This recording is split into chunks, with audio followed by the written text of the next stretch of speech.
locked in my decision to have a collision with my purpose. It is my assignment to be in alignment with my purpose. I'm locked in, going all out, no fear, no doubt. My God, my choice, your will, I'm all yours.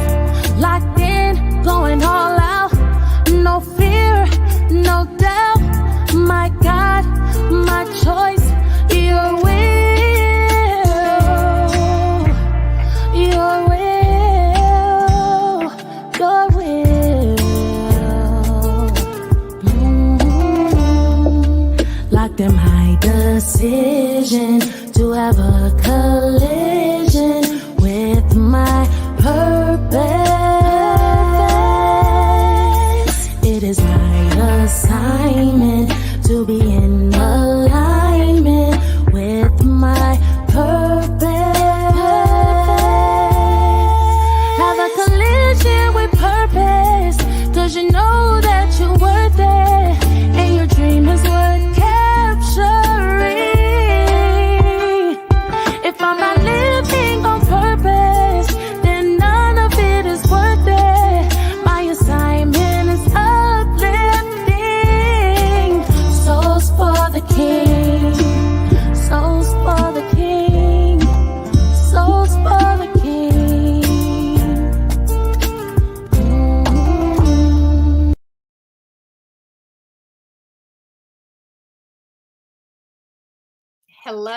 Hello, everyone, and welcome to In the Spotlight, the home of unfiltered conversations. This is where real talk is what we do. I am none other than Donna Thompson. And I'm Dr. Laxley Stephenson, and together we are your moderators. Hey, Donna. Hi, Doc. How are you? Man, I'm doing great, Donna, doing great. You know, tonight is a special show. Tonight, we're featuring you. You're in the spotlight. Ooh. I'm in the hot seat. Well, I prefer to say in the spotlight. Hmm. So we're going to be talking about you. We're going to be chatting you up because you've been doing some amazing work in the nonprofit space, in the for-profit space, in here in Atlanta, in Jamaica, Bulgaria, and France, and Kenya. So I think we should have a conversation about that. You know, you come on here every week, and so many people don't know who Donna is. So I think tonight is the perfect opportunity for us to say this is Donna. So how you feel about that? You think that's a good idea? Sure. Yes. Why not?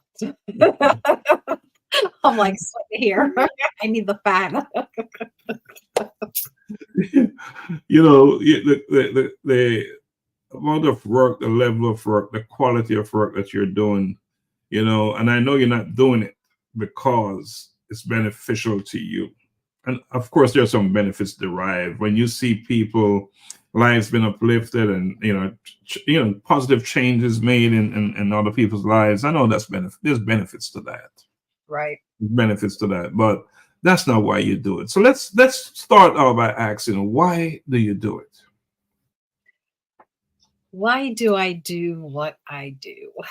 One, kind of like you touched on, right? You know, the greatest benefit is knowing that you're able to, not even knowing, but seeing that you're able to impact someone's life by the things that you do.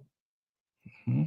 I think for me, it's one of the greatest rewards in life and me being here.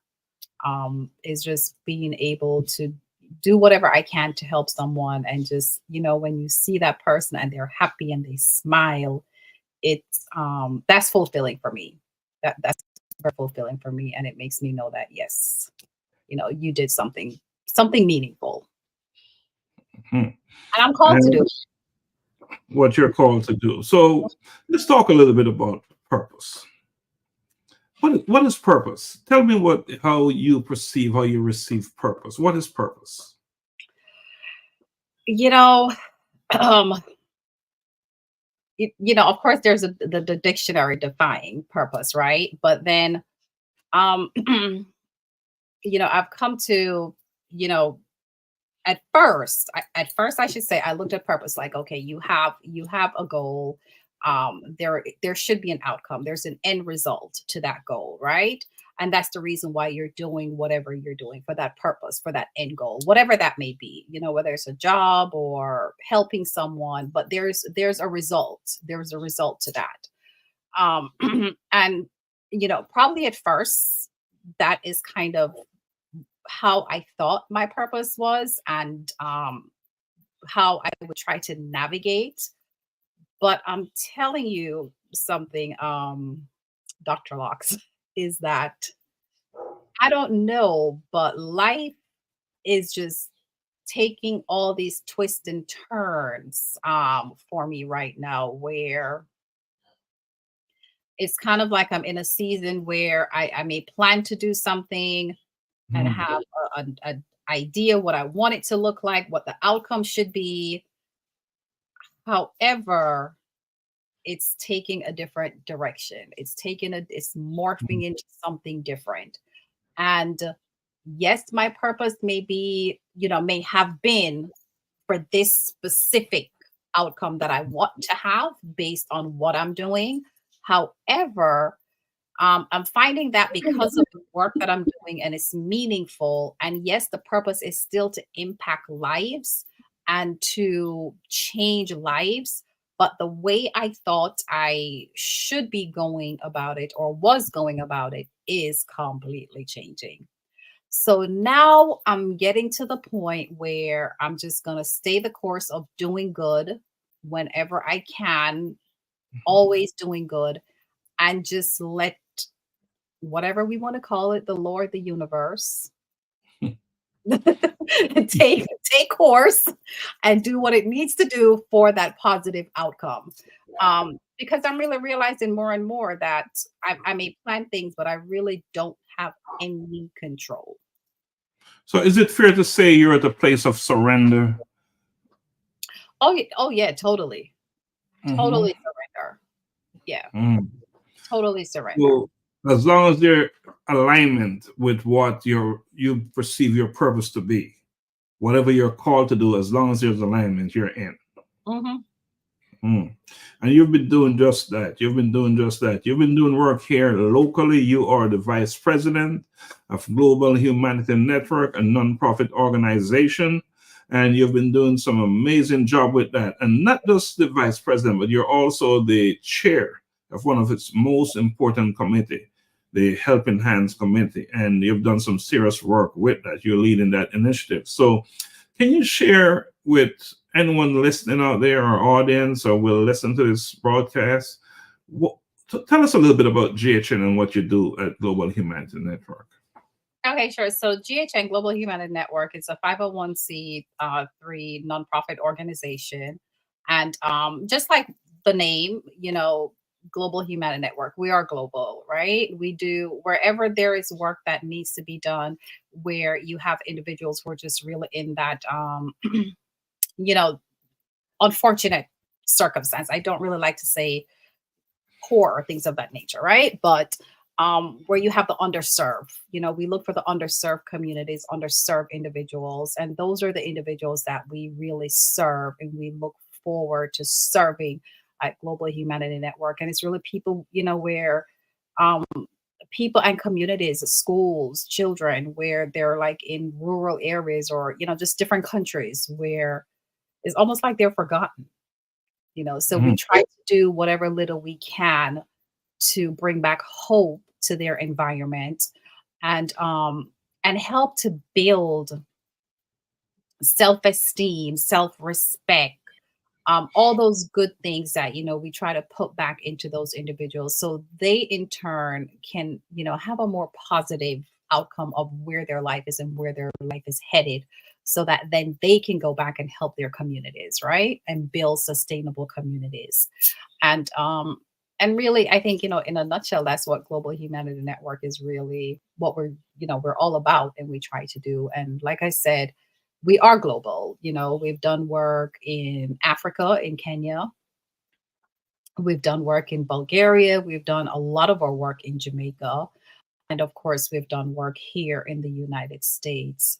And I love the organization because, like, all the directors that's in the organization, it's like we all have that drive and that passion to serve people and try to make a difference in the world that we're in.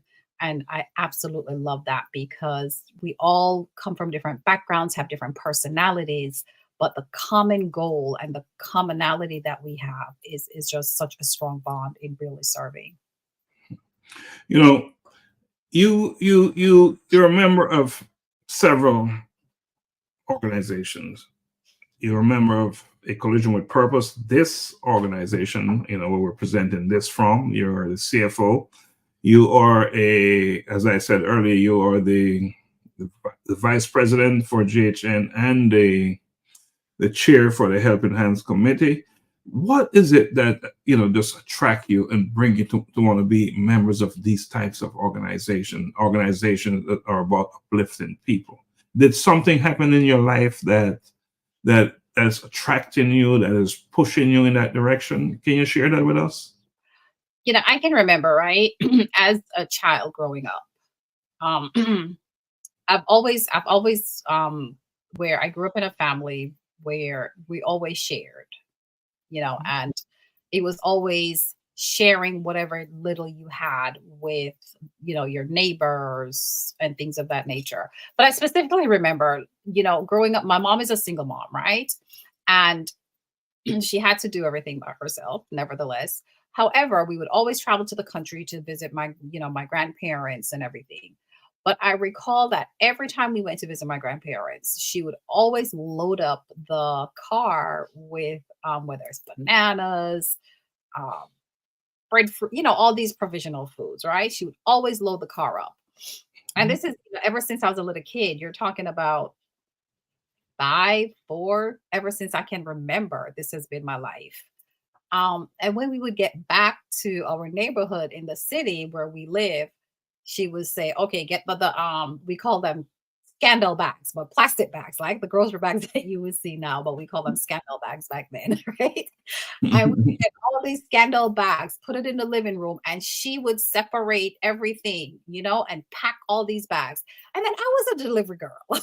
So I would then have to deliver groceries to my neighbors. Wow. So it's kind of like something that has just really been embedded in me, where sharing and feeding people and taking care of people, making sure that they're okay, it's a part of me, and it comes very natural because I've been doing it ever since I can literally remember myself. I've always had to take the groceries to the neighbors, to this one, that one, that one, that one. So before you know it, the entire avenue, as we called it, they would have a bag from the country of something. And I know outside of working with Global Humanity Network and the other organizations that you work with, I know quite often you will do it just as an individual in your community you live in.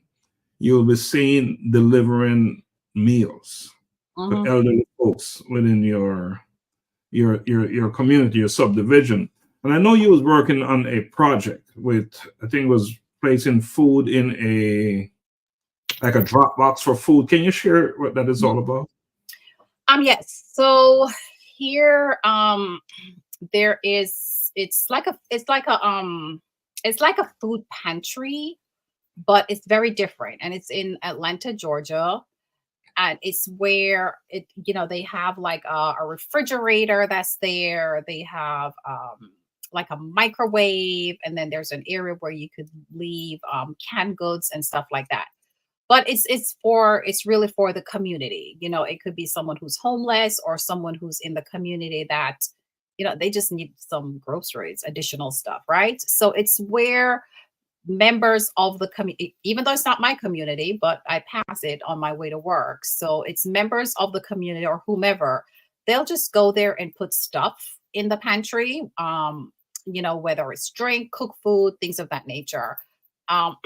So nevertheless, I saw that as a great opportunity to where, I can put stuff there. So now my mom and I, we do that where I'll just, and my son will load up some stuff, drive it down to Atlanta, put it in the refrigerator, stick it on the shelves. We've cooked several times where we've made homemade meals and, just take some warm meal down there and put it in the refrigerator. And it's just a great thing where you could just come from the community. You don't have to go through, because sometimes, right, some of these, and I don't know if like a lot of people are aware of some of these food pantries, but sometimes it can be really difficult to get stuff, because a lot of times you may have to provide like an ID, you have to provide proof of address, so it can't, some of it can be very paperwork and kind of red tape. So having that pantry there, it's really a great place where that individuals, they don't have to go through that stuff, right? They don't have to go there, because if you're homeless, you don't necessarily have an ID and you don't want to go through all of that. So it's a great place where, someone who knows the area and knows where stuff is, they know that they can always go there and there's always going to be something in that refrigerator and on those pantry shelves that they can have a meal. And so we just put stuff there. So it's really like you're bringing the food to those who really need it. Because there's a question of transportation, and of course, some of these individuals don't have those things. Exactly. What I'm going to do, I'm going to play a video. And if you're out there watching, this video is in preparation for a Helping Hands initiative that Global Humanity Network did, and Donna spearheaded this. In fact, this is in her garage. So I'm going to play the video, and after the video, you can talk to us about that, okay? Sure. Eternal Father, bless our land. Guide us with thy mighty hand. Keep us free from evil powers. Be our guide through countless times. To our leaders, great defenders, grant to wisdom from above. Justice, truth be all forever, Jamaica, and we love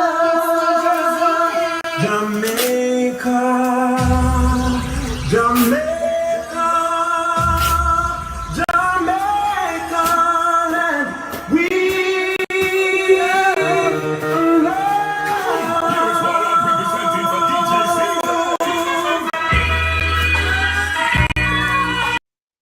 Right. So talk to us about that. Well, what's happening there? What is going on there? And what was this all about? Wow. So yes, that was one of our Helping Hands initiative that we were sending barrels to Jamaica with groceries for the Little London High School for the kids at the school. So that was actually a lot of fun. And as you can see in that video, like I told you, we have, when you talk about our organization or members, we're like all hands on deck and we support each other and we work well together, because that was Dr. Cecilia Lynch that was in that video as well. We were, packing our barrels and our boxes, and my mom, of course, was a part of that. So, and you were there as well, so that, we were getting down in those barrels and packing them neat and getting instructions from my mom how to pack the barrels properly. But that was really a great initiative, because I think one of the good things is what happened with that is not only were we able to provide groceries for the students at the school, but there was so much left over that the team was able to take into the community and actually hand out groceries to individuals in the community. So that was an awesome initiative. You know, one of the strategy behind that initiative was to provide enough food so that each student could bring it home. And for a family of what, 4 or 5, they'd have enough food to eat for what, 4 or 5 days. Mm-hmm. And if I recall, we were in your garage, and of course you led the initiative. We had 12 barrels, and that big box, giant box, that was almost 3 barrels, right? Yes. Yes. So it was a lot of food there, and mission accomplished, got the work done, and so many individuals, you know, not just Westmoreland or Little London, which is in Western Westmoreland, but in Hanover. Mm-hmm. People in Hanover received food, people in all throughout the Western Westmoreland. So what an initiative. But that's what you spearheaded, and that's, if you're watching, that is how you do a food drive. That is how it's done. You know, all hands on deck. You get in and you get the work done. And that's how GHN operates. And that the cost and the money is raised. You want to talk about that? Mm-hmm. Sure. So, yeah, you know, GHN is one of those organizations where, you know, I can't emphasize more how we're all so dedicated and committed to the work that we're doing, right? And with our organization, every single dollar that we receive as donations go towards the various initiatives that we have. So with that said, none of our donations that we receive from our donors, none of those monies go towards any kind of administrative costs, you know, anything as far as having to pay anyone, you know, none of that money. We literally, everything that comes in, we literally put it towards those initiatives. And then also even our members, you know, we are sustained donors to the organization. So we do our donations monthly as well to the organization, so we can put it towards our initiatives. And you know, I think we're a very young organization, but I know that we're also one of the few organizations that use every single donated dollar to those initiatives.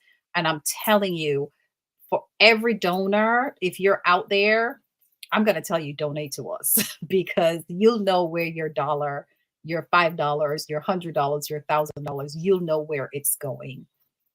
And it's going towards a good cause. And we've done so much work in such a short period of time. It's if we look back at all the work that we've done in such a short period of time, it's unbelievable how we've been able to accomplish so much. But it's because of our donors, and because that every single dollar goes towards those initiatives. You know, you say that we're a young organization. I like to say that we're a young, mature, efficient organization. That is how I like to coin it. I like to shape it. You know, another thing about GHN is that we travel to Jamaica or to wherever the service area is, and we participate in the process, right? Uh-huh. And we go there and we unpack food and we work with students. So we like to work with students. We work with students and we get it done with the students. Just bring them on board with us and work together as a team with individuals in the service area. Now, around this time, well, actually, in September of last year, you saw it fit to go to Kenya. What inspired you? What pushed you in that direction? Why you wanted to go to Kenya? Oh my goodness. So it really was, you know, my cousin was going to Kenya with a group, with a missionary group. So she was going to Kenya, and of course she's like, "Hey, you want to come to Kenya?" And I'm like, "Ah, sure, I'll come to Kenya." Had no idea why I was going to Kenya. At that particular time, I did not have the full scope of why I was going. I knew that it was a missionary trip, but as far as the details, once again, I did not know the details. But knowing me and the person I am, once you talk about serving, I am, and serving humanity, I am very much a part of it. And with that, of course, I extended the invite as well to none other than my dear friend, cousin, Dr. Stephenson, who I pulled along with me in this blind trip of going to Kenya, which turned out to be just, an amazing trip. And it's not so much what happened. It's what happened after. Mm-hmm. After. Because, and can you share that first experience of when you landed in Kenya, Nairobi? Yeah, sure. Mm-hmm. So of course, it was a very long trip, right? And we had to do a lot of preparation to get there. But when we landed in Nairobi, it was nighttime, right? When we got there. And the thing that really struck me when we came off the airplane and, started to head towards our customs and all that stuff, like every person that we saw that was, from Kenya that was there, they all kept saying, "Welcome home, welcome home." It wasn't like, "Welcome to Kenya," or "Thanks for being a visitor." It was not that. It was the words, "Welcome home." And those words was so profound for me, because I actually felt, regardless of what would have transpired on that trip, it would not have mattered, because just that moment, those words from all those individuals walking through the airport made me feel like, yes, I was home. I was home. This was my destination. And so you went to Kenya, and your experience there, whatever the experience was, you came back and you pitched a project to GHN. You pitched a project to GHN to do something in Kenya. And again, I'm talking about Global Humanity Network. So I want to play the video of what actually transpired, what happened, and then you can talk to us how that came about, okay? Okay. To the inside part of the toilet now. So as you can see, the 3 doors, 1, 2, and 3, just getting into them. That's the first one, the ventilation, the roofing.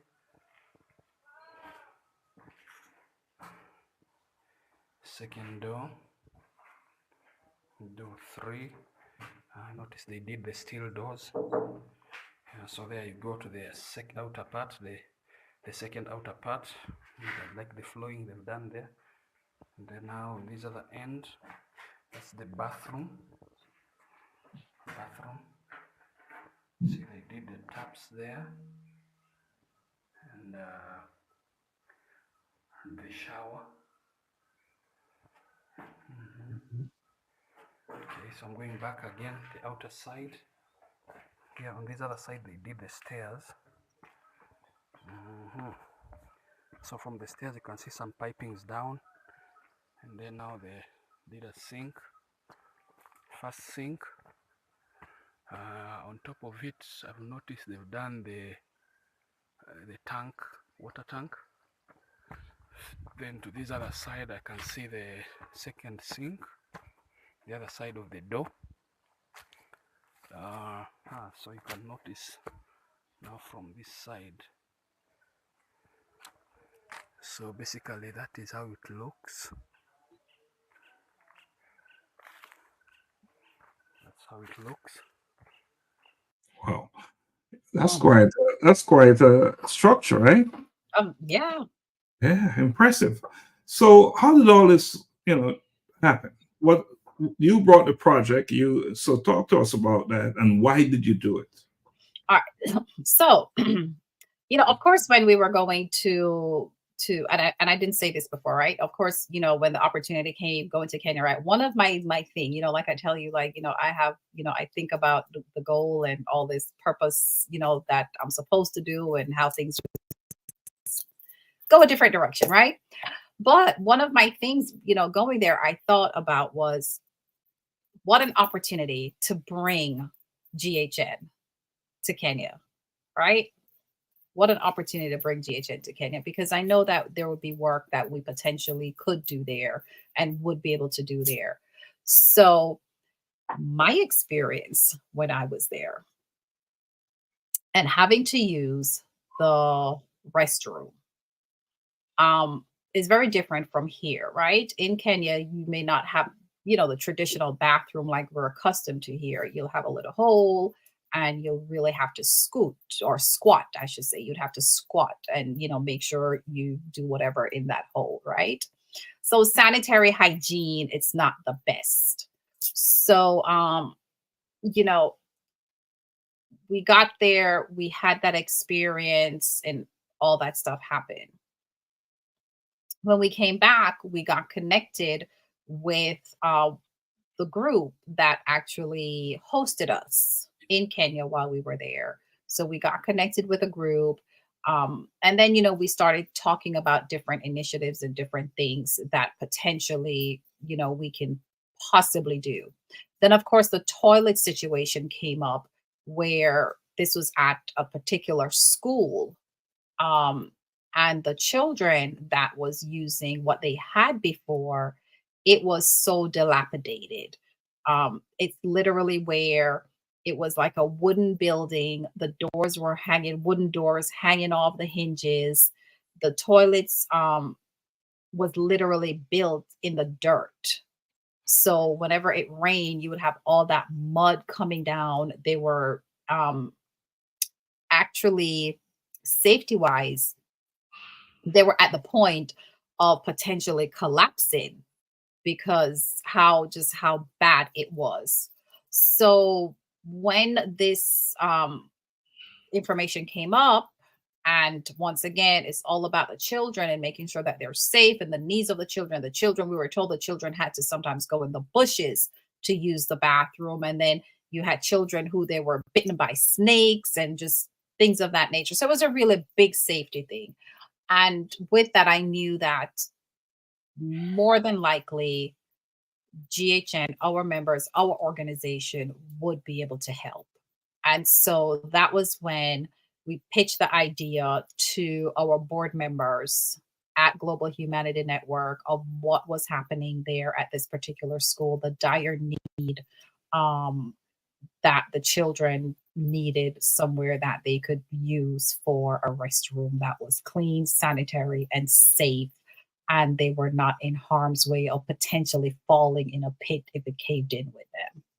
And so this is the end result of Global Humanity Network actually coming on board and approving that we go ahead and take the project on. And, this is one of those projects where it's a direct result of our donors, right? The individuals who have donated to Global Humanity Network. This is a direct result of their donations where we were able to complete this project. And I should say it's also a direct result of you making that decision that you was going to go to Kenya on that initial trip in last September. And as a result, the students at, is it Malachi Primary School, they now have just amazing pit toilets to use.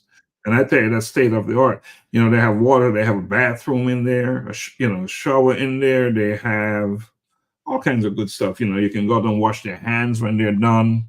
So it's just amazing, good stuff all the way around. So again, congratulations to you and to JHN and the donors for making that possible. I think look at the time. We've been talking for a minute without even realizing. I just want to say, anyone watching, thanks for joining us. you know, having a conversation. Donna is my normal co-host in this show, but tonight I thought it was fitting that we spotlight her. We put a spotlight on her for all the work that she's been doing, and just have people get to know her a little bit better. And that's what we're talking about. We're having a life-changing conversation to impact action, and having it with Donna Thompson. So Donna, can we take a quick break, then we'll come back? Yeah, sure. All right, thank you. I'm a boy kid, I'm a boy kid. I'm a boy kid, I'm a boy kid. I wake up in the morning and I praise the Lord. I thank Him for His protection, and I walk in His steps, declaring that today's provision is set up for me. I love God and I love my friends. I'm a boy kid. I'm a boy kid. I'm a boy kid. I put on my armor and I read His word, blessing come out of my mouth. Cause I know to whom I belong, I am bold for Christ. Holy Spirit dwelling within me, carrying His presence wherever He sends me. I'm a bold kid, I'm a bold kid. I'm a bold kid, I'm a bold kid. Loving others as He told me to pray, for healing, miracles to see, knowing my identity in Christ, He is in me. I am a bold kid, He loves me, standing firm on His word, proclaiming everything I heard, not afraid because He is with me. Be bold.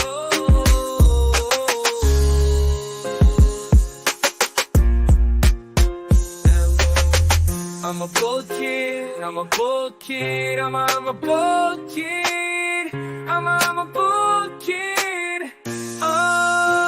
Put on my armor and I read His word, blessing come out of my mouth. Because I know to whom I belong, I am bold for Christ. Holy Spirit dwelling within me, carrying His presence wherever He sends me. I'm a bold kid, I'm a bold kid. I'm a bold kid, I'm a bold kid. All right, welcome back to In the Spotlight, the home of raw, unfiltered information where nothing is left on the table. You know, I'm using Donna's words there. So Donna, you know, I want to let our listeners, our audience, those watching know that you are an international best-selling author, what, 2 times over? Yes, 2 times over. Right, and it's very likely that many of the folks who are watching you weekly are not aware of that. So what I'm going to do, we need to show that, for that's a big deal. That's a big deal, all right? And all right, so let's show that. We're going to move this thing along. All right, there's one of your book right there, The Image in the Mirror. Let's talk to us about that. Yeah, so the image in the mirror, that story, my title was Not Worthy of Being Loved, right? And what inspired that story really was the relationship I had with my dad. Can you stop for a second? Can you repeat the title? Sure. The title of that, my chapter in the book, it's called Not Worthy of Being Loved. Okay.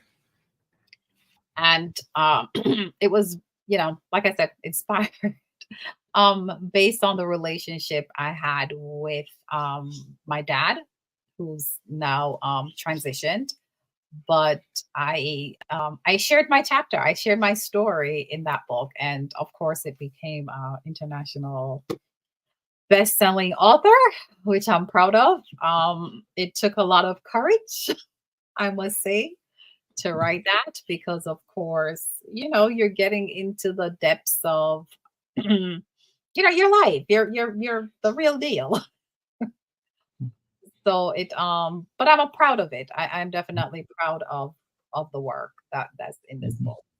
Can you share the process of how you got to the point where you say, I'm going to do it? I'm going to write about these most intimate things, all these secrets I'm holding on to. How do you get there? You know, it's that you know, honestly, it was like, you know, that tug and war in your head, right? You're always fighting. Should I say? Shouldn't I say? It's like, you know, something that's you need to get it out, but you don't know how to get it out, right?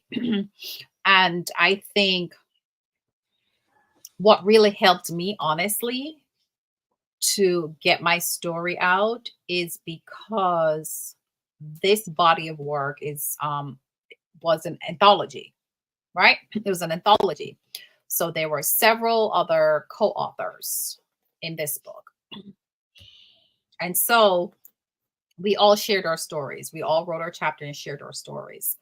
And I think that's what helped me to decide to say, okay, I'm okay with telling it, because now it felt like I had a safe place. I wasn't doing it all by myself. So the judgment, the darts and all that stuff that, I probably would have been concerned about, the judgment and the being scared, that went away once I realized that there were other individuals that they had a life journey as well.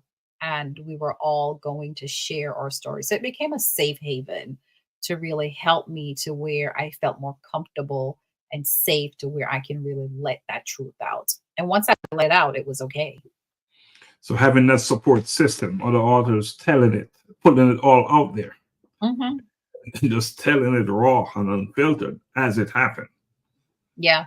I imagine must have been some painful, tearful times there, huh? Lots of tears running, flowing. Yeah, but what was good about it is that, like I said, we had each other. So you built a real strong support system and a real bond, where you really had someone's shoulder that you could lean on and cry on, and they help you to get through it. And it was sincere, right? It was sincere, not someone brushing you off or anything like that. But the support system was really, really sincere. And it really helped. Honestly, it helped me to where now I'm comfortable standing on my platform. I'm comfortable standing on my platform, and it gave me a certain strength, to where I can speak of things that happened in my life that was not so pleasant, and be okay with it. There's a power in telling. Once you put it out there, you're no longer held accountable. No one can play it back on you or hold you hostage. Nope. No one can. So if you're listening and you have a story and you have some deep, dark secrets or whatever they are, have a conversation with someone.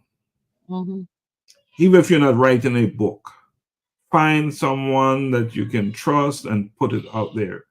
Free yourself, rid yourself of the burden, the baggage that you're carrying. Get rid of it, right? True. And that's what projects like this tend to do for you. Of course, that was your first book. Then there's another book. All right, so let's bring it there. Yeah, so this one, there was a volume 2 to Image in the Mirror. So of course we had volume 1, then we had volume 2. And once again, first chapter wasn't enough. I still have some more in me. So let me ask you, is this the same story that you extend and you just, there's a different story? Do you have that many stories? Yes. I have a whole thing. I have several stories. So what was this story about? So this story, the name of my title, in this particular body of work, it's God's Promise, My Calling. Right? That's that's the title of this story. But this story now went into a little bit of my childhood, but also more so my migrating to the US and the the challenges that I faced, and my, and with my mom, right? Because like I said, once again, my mom is a single mother. We migrated to the US, once again, to a foreign land, and all the things that happened and with our life, and pretty much, even I even spoke about, where we lived in. I laugh about it now, but it probably wasn't funny back then. We literally lived in a greenhouse. But I guess it was better than, living on the street. But we literally lived in a greenhouse. And I remember, it caught fire. My mom had to use her hand to put the fire out, and all that stuff. So this was where I wrote about that whole time, that whole journey in that period of my life, as a younger version of myself, through through the teenage years, high school years, um you know sharing that part of that journey.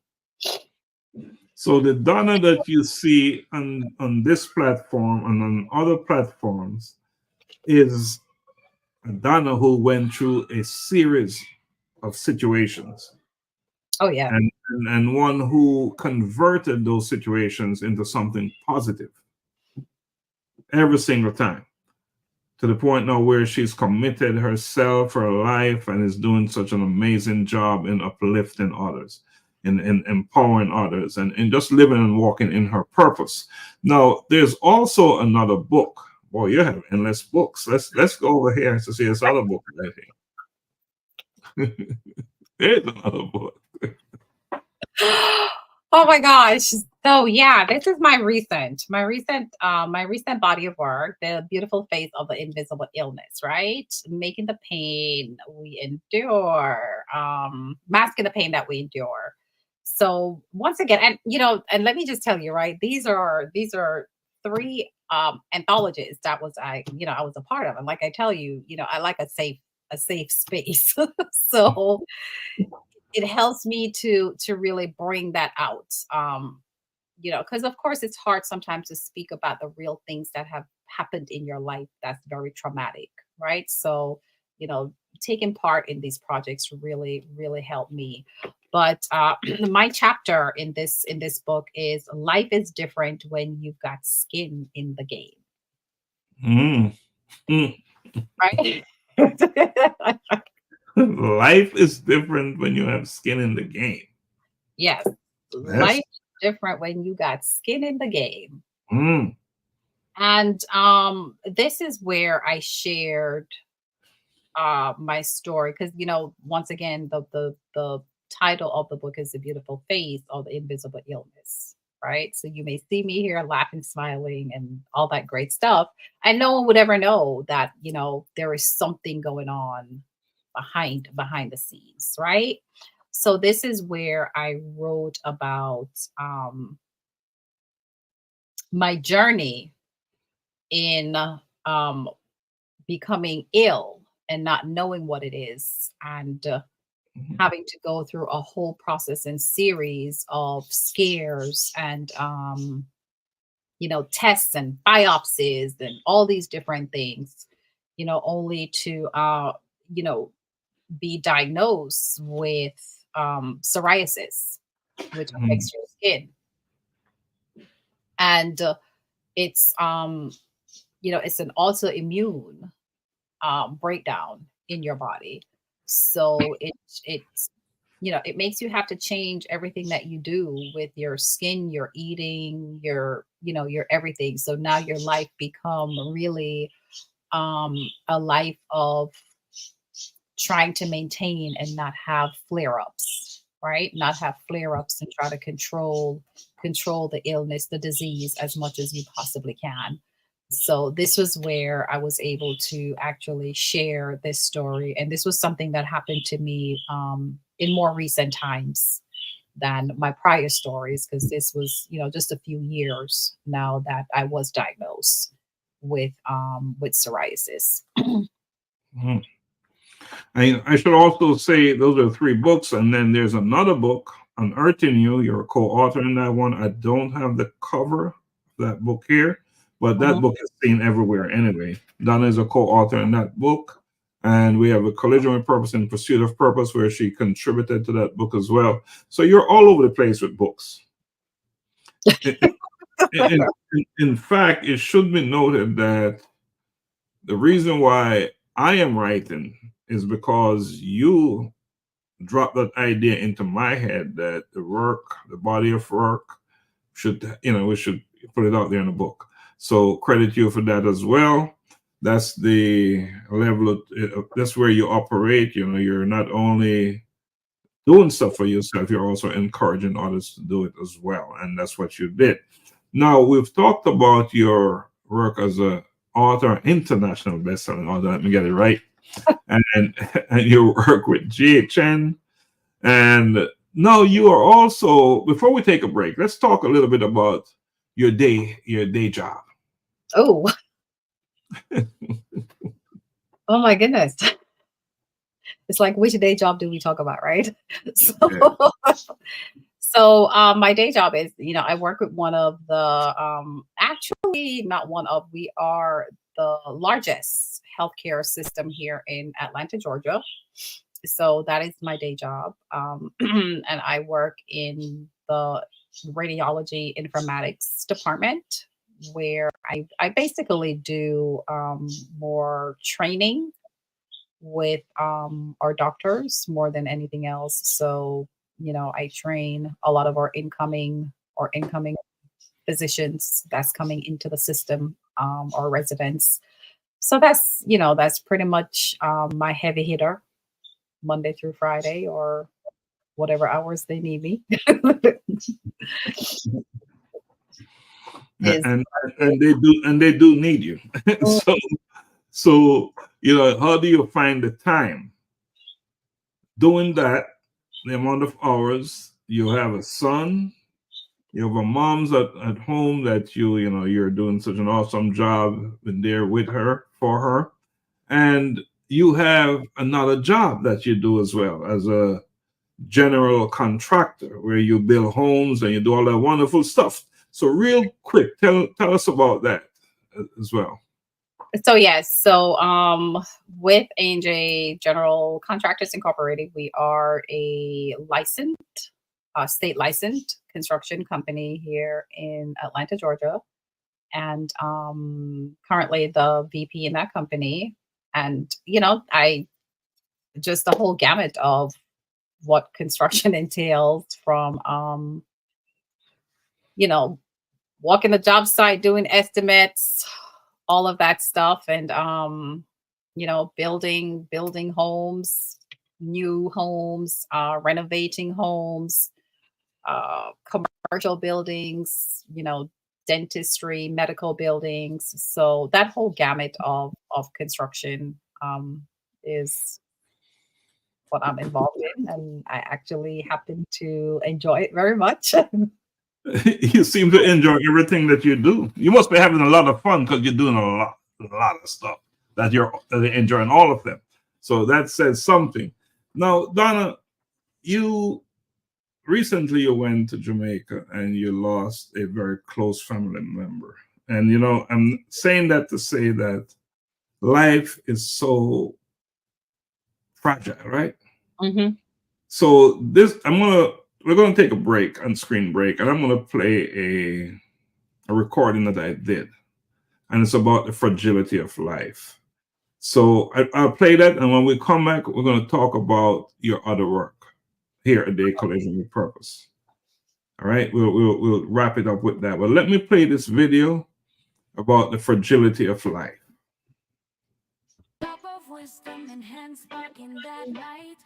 Greetings, friends of the A Collision with Purpose movement. Welcome to Daily Insights Unveiled, where we journey together to uncover deeper truths about ourselves and our purpose. I am Dr. Laxley Stephenson.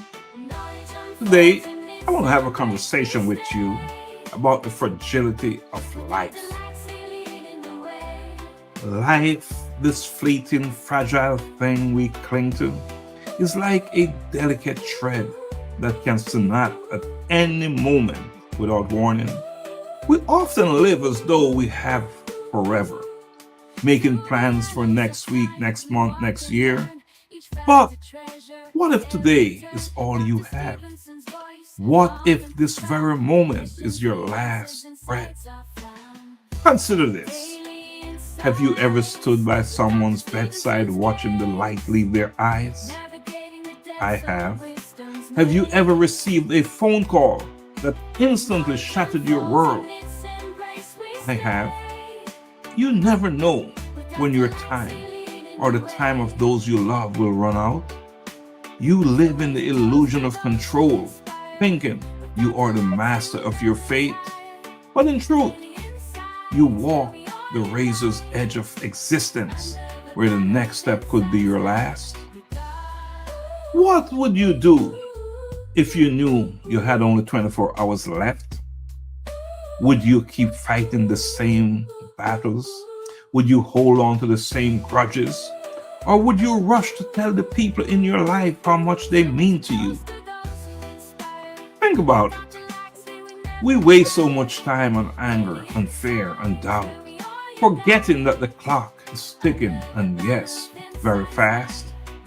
Do you love with every ounce of your being? Do you live in the present moment, savoring the taste of life? Or are you always chasing the next thing as if tomorrow is guaranteed? When was the last time you told someone, I am sorry? When was the last time you forgave someone who hurt you deeply? Do you want your final memories to be the ones of regret?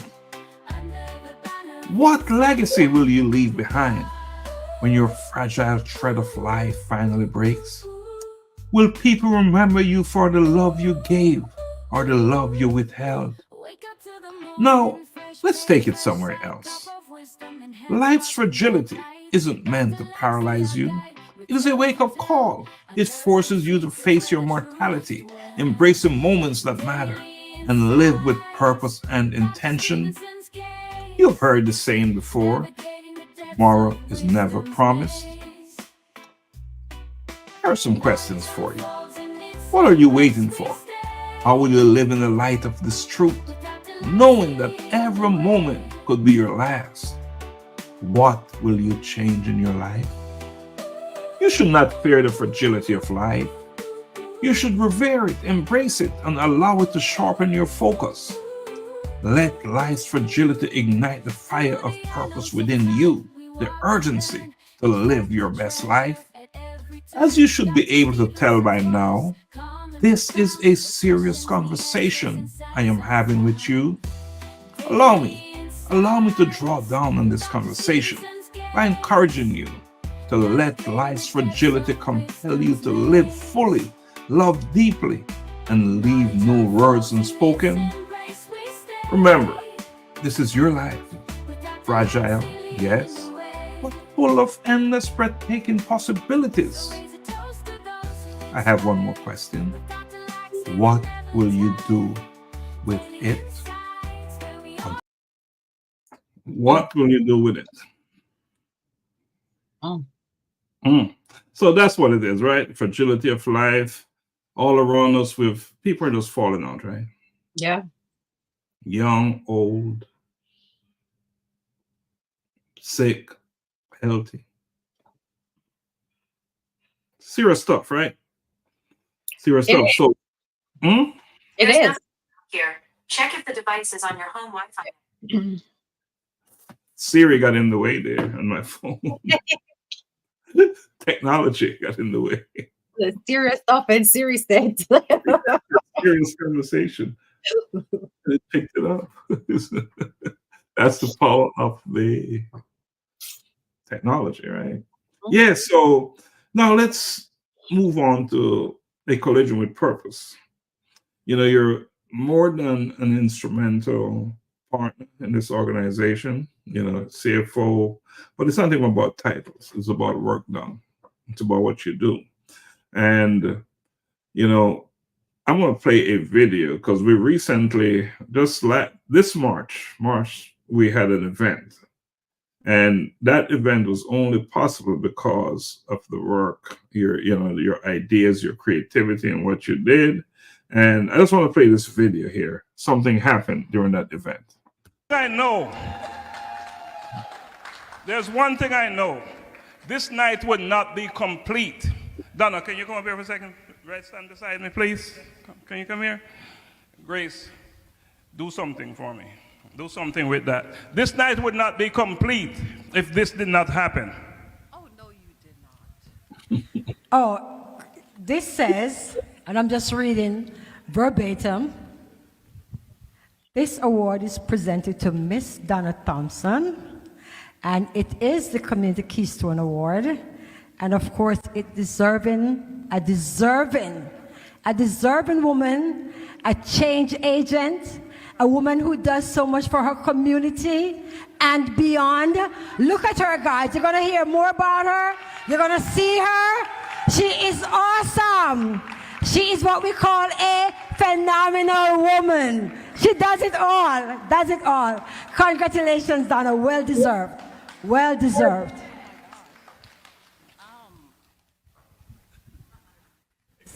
So I think I'm kind of speechless. I'm really kind of teared up right now because how did you do this? Thank you all. And it's not necessarily anything special. It's just what I'm called to do. And I'm here to serve humanity in whatever capacity I have with what I've been blessed with. And thank you all, and I love you all.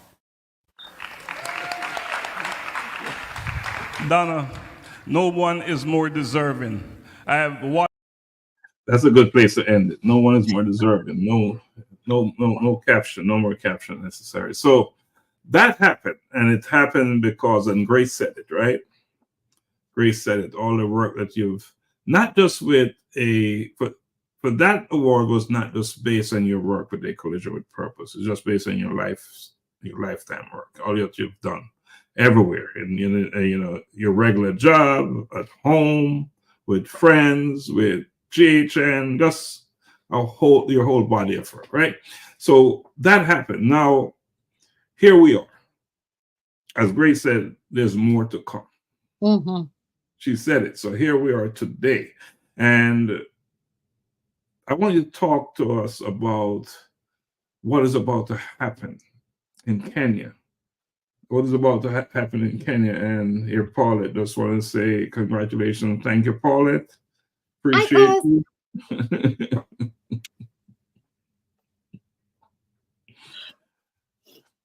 So some big things are about to happen, and you can talk about the visit to Kenya, or you can talk about what will transpire there. And one of the reasons why we're going, you can talk about the CBO that has been formed, and your role in that, your position in that. So you have the mic. Oh my gosh. All right. So, you know how I said earlier that when you think about, at least for myself, right? When I figured out what thought my purpose was and my goal and all that good stuff, and I had it all planned out, mapped out, and how things just change. So, of course we went to Kenya. We had all these plans of doing more work there, right? And we started a collision with purpose. We started on one path, to launch the company there, do all this, apparel and all this great stuff. Which still, our goal is to put back into the community and help the children, and and also teach them, how to care for themselves and build sustainability in the communities there, right? Well, we had planned a trip. Actually, it was supposed to happen September of this year for us to return to, do some more work there, because we saw it fitting to do more work there, but it did not work out. We had to cancel that trip. So kind of change plans, saying, okay, we're going to go back to Jamaica and concentrate on doing some more work there. And I don't know, for whatever reason, Kenya pulled us back, right? Kenya pulled us back. It's almost like it said, you're not done here. And so now we decided that Collision with Purpose will be having our second colloquium in February of 2025. So then we spoke about it, all this great stuff. We're going to have the colloquium here, and then, came up with a great idea. Hey, let's take the colloquium to Kenya again, right? Take a Collision with Purpose to Kenya and do the colloquium there as well. And, be able to kind of reestablish the company there again, and same mindset of, giving back to the community and helping to, empower individuals in the community and build them up, right? But as greater beings and greater power would have it, our plans is changing once again, right? Our plans is changing once again. We have a particular individual, Elizabeth Sitawa Kisinyangani, who is currently battling cancer. And so we've been in communication, working with her and all that great stuff, supporting her on her fight and everything that's been happening. But nevertheless, out of this relationship, now we have come to form the Elizabeth Sitawa Cancer CBO, which will basically is building a cancer foundation in honor of her, where now we're taking a different trajectory in supporting cancer in Kenya and potentially growing this throughout the entire African continent, where we can help provide services for families and individuals who are struggling and fighting this horrific disease, supporting the children still of some of these family members who still need support, whether it's, with schooling and, and mentorship, and just, having a great support system for these individuals. So currently the CBO is in the process of registration there. It's the paperwork, everything has already been submitted. So we're pretty much in line with the CBO, and we will be working very closely with the governors for 2 of the counties in Kenya, Ministry of Health, Agriculture. So it's just an array of different individuals that we'll be working with, to where we'll be able to do more work in supporting the communities. And Dr. Laxley and myself, we have a special and a very important role as patrons of the CBO, where we have to make sure that it's run properly, and it's the goal and the objectives that is set forth is really being fulfilled, and the Constitution is being fulfilled. So big work, right? Like Grace said, she must have seen this in the future or something, because this is just a great body of work. And like I said, our vision is not just for Kenya, it's the entire continent of Africa that will benefit eventually from this CBO. We'll have health clinics and just different forums where we can really help fight the disease, because there's a lot of stereotype that is still happening around having cancer. I want to add that. So we are the trustees and the patrons, you, me, we are. And what does that mean? Is that, we get to look over the organization, watch over it to make sure things are done correctly and so forth. So very active roles we will be playing, and we'll be supporting the organization as well from a Collision with Purpose. And any merchandise, books, or whatever we sell, a percentage of that will go towards the organization. But I think the big story is that the CBO is a membership type organization.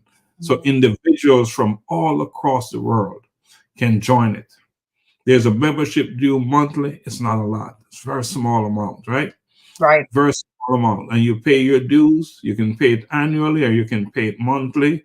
And that money that is paid, that amount of money that you pay, will be doing some amazing things.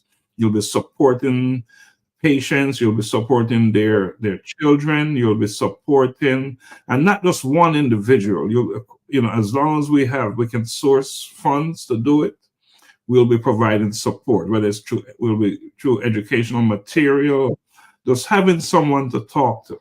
That's what this organization is about. So, great idea. Time is here. Perfect timing for it. You know, and you know, as you're talking, Donna, I'm saying this is something a collision with purpose would love to do in Jamaica as well. Mm-hmm. Yes. So that's something, once we get this off the ground, up and running, and this organization should be activated within maybe tomorrow, by Wednesday. It'll be official, up and running, and we will have the link, and we'll be able to tell people how they can join it. You know, and again, it's not restricted. You don't have to live in Kenya. You don't have to be a Kenyan. You just have to be a human being. Right. Someone to make a difference. I want to take on this fight against cancer. You know, cancer is not a Kenya problem. It's a global problem, right? So big stuff there, big stuff there. That's what one of the piece of the work that you're doing at a collision with purpose. Now, I want to put this thing up. And I want to, can you share what that is? That's the Eventbrite thing. And we need to get this thing out there and happening. Yes. So yes, absolutely. So a collision with purpose, we will be having our second colloquium taking place February 22nd at the Shiloh High School here in Snellville, Georgia. And of course, this is where, once again, we will be able to honor individuals in our communities, right? That has been doing the work, you know, like what we do here. You know, you're serving humanity, you're taking care of your communities, you're making a difference, you're impacting lives on a daily basis. But you may not, you know, no one recognizes you, and you may not want to be recognized, and that's okay. But we would like to honor you. We would like to give you your flowers so that, you know, we can say thank you for the work that you're doing. So this event will be able to do that for those individuals. We'll also have our daily insights, Dr. Stephenson's book that will be launched that day. So when you purchase your tickets, you'll get a copy of that book as well. You'll get it autographed there as well. We do have speakers that will be joining us. We do have a special guest that will be coming from Kenya as well to the event that will be joining us. There's lots of entertainment. Students get to come for free. They get to also entertain us, bring their talents, and, you know, showcase their talents at the event. And just a time to really network, and also allow us to pour back into you, pour back, you know, motivational things in you, empower you. If you're stuck with where you are, you're not certain, you know, where you should be going, your purpose in life, it's really a place where it will just kind of reset you and reignite you to where you know, it'll get you back on that path, and, you know, get you back to alignment. So I definitely encourage everyone to come out. You see the link up there at www.eventbrite.com. Go ahead and, you know, get your tickets now. It's $60 for the tickets, and you receive a copy of the book, Daily Insights, as well. You do want to get your tickets now. That's the early bird price, right? Because that price will go up. That is the early bird price. So I would take advantage of that early bird price. I would take advantage of that early bird price. So definitely jump on there. And also, you know, you want to have a seat in that auditorium. So seats are limited. So you definitely want to go ahead and get your tickets. And if you speak to anyone who was at this event last year, they'll tell you that it was life-changing, because we had a lot of individuals who came out, you know, thought that they were living their great life, their best life, and doing the work. And they came out saying, stick a pin.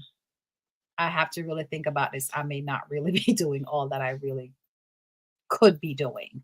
And they too left changed with having to really rethink and redefine what they're doing in their lives. So great event. So they left with new insights. So imagine a colloquium that is built on daily insights. Your odyssey to find purpose. Right? Yeah. Yep. Imagine. Yep. Now, I think we're probably going to need some tissues. you know, the Powerful. question is, are we living our best life? That's the question, right? And I'm not sure what the answer is. We're pursuing it for sure. Yeah. We're pursuing it. We're pursuing it. And that's not just for you and for me, it's for all of us.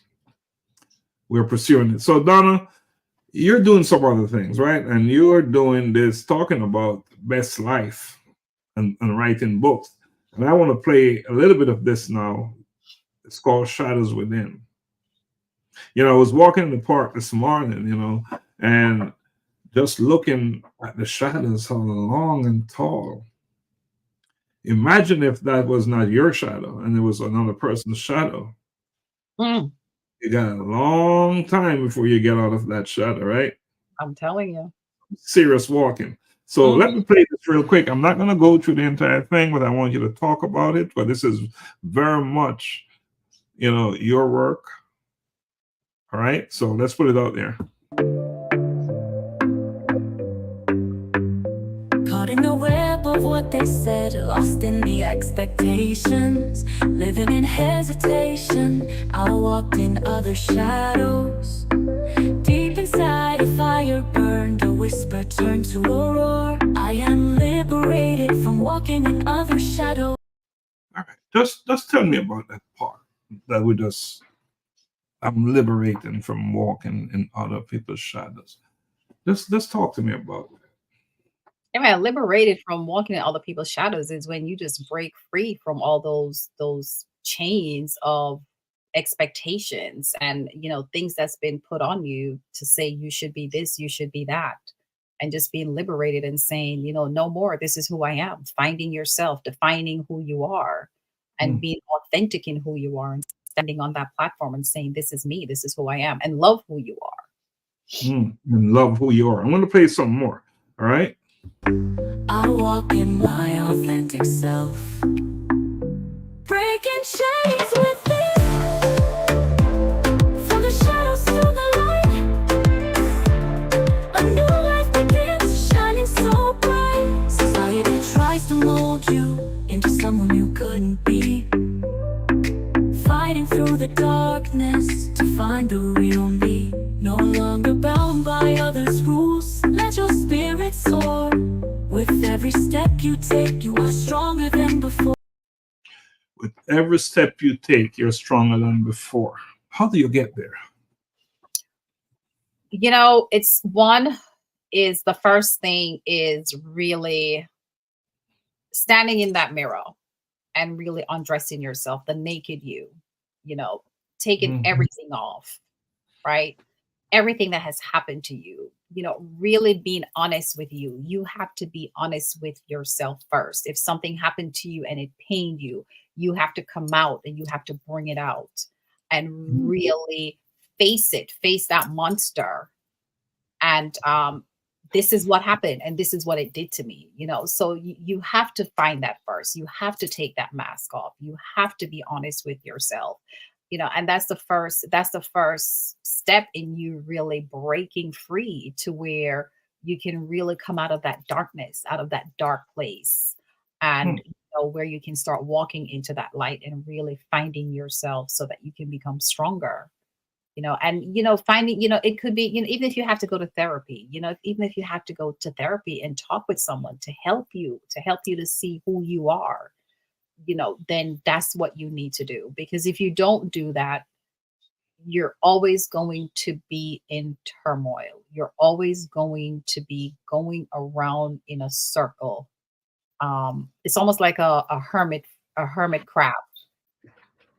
You should be going in one direction, but you keep going around in circle all over the place, trying to find your true self and your true destination. And you have to be honest with yourself first. You know, one of the things about a circle, there's no destination, right? You just keep. It's like that gig spinning and it's going nowhere. Exactly. The only question is how much faster it can go until it dies a slow Until it death.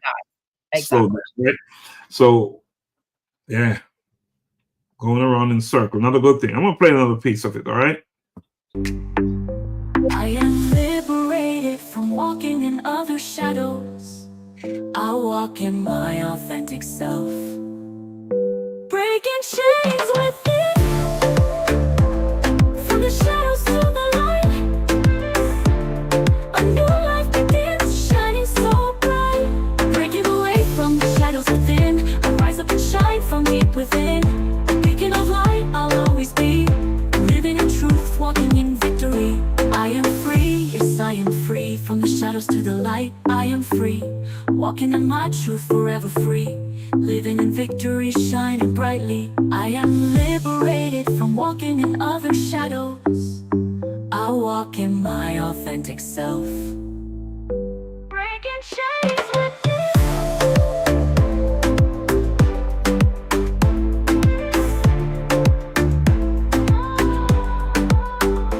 Breaking chains within, from the shadows to the light. I walk in my authentic self. What a way to end it. And walk in my authentic self. And that's an amazing song. That's not to mention what it's all about, right? That's a powerful piece right there. And so, how can someone get involved with this project? Yes. So once again, of course, it's an anthology. So if you're interested, you have a great story of your life being, in the darkness, in someone else's shadow, and now you've gone through that, and you're wanting to share this story. You can definitely reach out to me, either by email at dlthompson2009@gmail.com. I'll put it in the comments, or on my website, www.donnathompson.com, or a collisionwithpurpose.com. And And Donna, if you can, your other books, is there any way you could put the links for those in the chat? sure, they're all on my website. So, Or your website? yes. Get it up there, please. Mhm.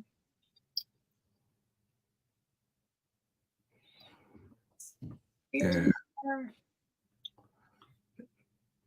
So powerful are these books that we want to make sure we get information out there, not just because you want it out there, but because of the impact it can have, the implications for others. Mhm. So we want to get it out there. These books are available. You can purchase them, and what you do with it when you buy them, read them. Don't buy them and park them, right? Just let them sit there dormant. So Donna, for me, it was important to have this conversation with you today, this life-changing conversation with you, because of the work that you've been doing. And often when you're the host of a program, you don't get a chance to tell your story.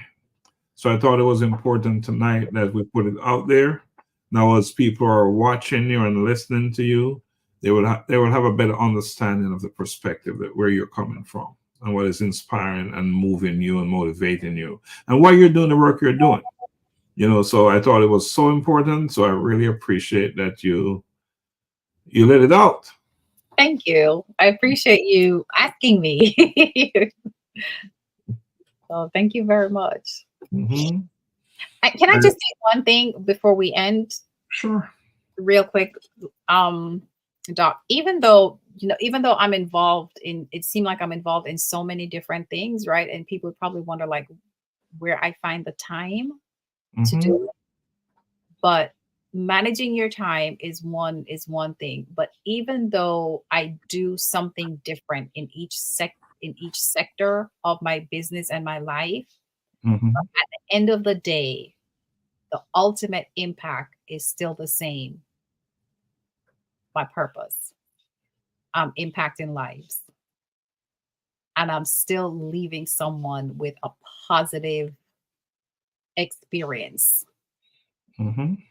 once they've had that, once they've met me. So whether it's in my teaching, I know that I've imparted knowledge. I know that I've changed that person in what they've learned, and now they can carry on and do something great with their life. The same thing with construction. I do something, you get something great, you feel good, you're happy, you're satisfied. Everything that I do, even though it's a little bit different, the sectors are different, but the ultimate result is still the same, is that I'm making a difference, and it's making a positive difference on the people who I actually encounter with. I think the word is service or in service. In service. There's a big announcement that will be made October 19th, and we're not going to put it out there right now, but something big is coming down the road, and when you do serious work and you don't have any expectations, but other people notice. So something big is about to happen, and it's going to happen October 19th. So I'm looking forward to that. We'll leave it at that. We won't go into it. We won't touch it, but something big is about to happen. Donna, is there anything else you'd like to share, to add? I think I would just, I would love to leave our audience with really, really find yourself. Find yourself. Don't allow anyone or society to define who you are. It's important for you to really find yourself so that you can leave your own footprints, so that you can, leave an impact on this world, and know that no matter what status of life you're in, know that once you came into this world, it's for a purpose, it's for a reason.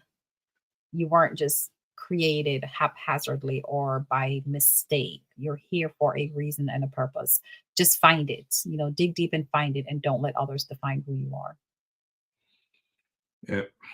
Don't let others define you. And for me, I just want to say that there's some urgency to your life. They say that if it's important, then act like it is. Right? If you say your life is important, act like it is. What does that mean? Find out whatever it is you're here for. Spend the time, look in the mirror. Ask yourself the critical questions. Am I doing what I should be doing? Am I giving it my best shot? Am I seeing my life as if it's important? And if it's important, am I taking actions? Am I ensuring that my actions are in alignment with what I say I want? It doesn't make sense that you are saying that I want to be a millionaire, but yet I'm not working. Yet I'm not willing to get up early in the morning and do the work day in, day out. So make sure there's alignment. Because one thing I do know, as long as if you have an idea and you're willing to implement that idea and work it, all things are possible. We see all these examples of ideas been, manifesting, the manifestation of ideas into big, big things. You said it earlier, you said it that you don't even pay attention to how it's going to happen anymore, right? And you just know that whatever it is you're doing, whatever it is you're getting involved with, it's something good. And it's something that is in alignment with your in-service work. You may be doing construction, you may be doing GHN work or collision with purpose work. It's all in service work. So if you receive the call to do it, you're just going to just walk into it and step into it and give it your best shot, because it is why you're here. You understand why you're here, right? So if you're watching us, get in front of that mirror. That mirror is the mirror of truth. Look at yourself. Remove that thing you're wearing. That they call it the veil. strip yourself of it, become naked in front of that mirror, and ask yourself, am I living my best life? And chances are the answer will be, I'm not. If you're honest. If you're willing to tell the truth, right? But if you're not willing to tell the truth, don't even look in that mirror. But that mirror will repel you. That is the mirror of truth, so it will reject you. Right? In fact, name your mirror the mirror of truth. The truth mirror, the one that you have in your bedroom. I think that's a good place to start, and that's where I will leave it. That's where I will leave it tonight.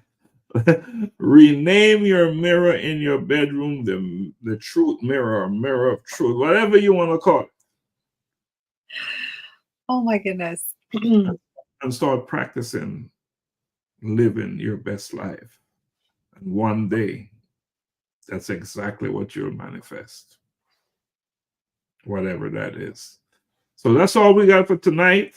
Donna, appreciate you coming on. When you want to take us out? Sure. So once again, like we said, thank you for joining us this evening, this Monday evening. We do appreciate your time. We do not take your time for granted at all. Thank you for supporting us. And we hope that you have a very safe week. I know that there has been some really bad weather that has taken place, and a lot of individuals have suffered great loss in some of our states. So we keep those individuals and their families in our prayers, and we ask everyone else to be safe out there. Check on your loved ones, check on your friends, make sure everyone is good, and be here Thursday evening, same time, same place for Bridging Generations, so that you can hear from our great men that is pouring into us. So until then, have a wonderful evening. I'm a boy kid, I'm a boy kid. I'm a boy kid, I'm a boy kid. I wake up in the morning and I praise the Lord. I thank Him for His protection, and I walk in His steps, declaring that today's provision is set up for me. I love God and I love my friends. I'm a bold kid. I'm a bold kid. I'm a bold kid. I put on my armor and I write His word, blessing come out of my mouth. Cause I know to whom I belong, I am bold for Christ. Holy Spirit dwelling within me, carrying His presence wherever He sends me. I'm a bold kid, I'm a bold kid. I'm a bold kid, I'm a bold kid. Loving others as He told me to pray, for healing miracles to see, knowing my identity in Christ, He is in me. I am a bold kid, He loves me, standing firm on His word, proclaiming everything I heard, not afraid because He is with me. Be bold.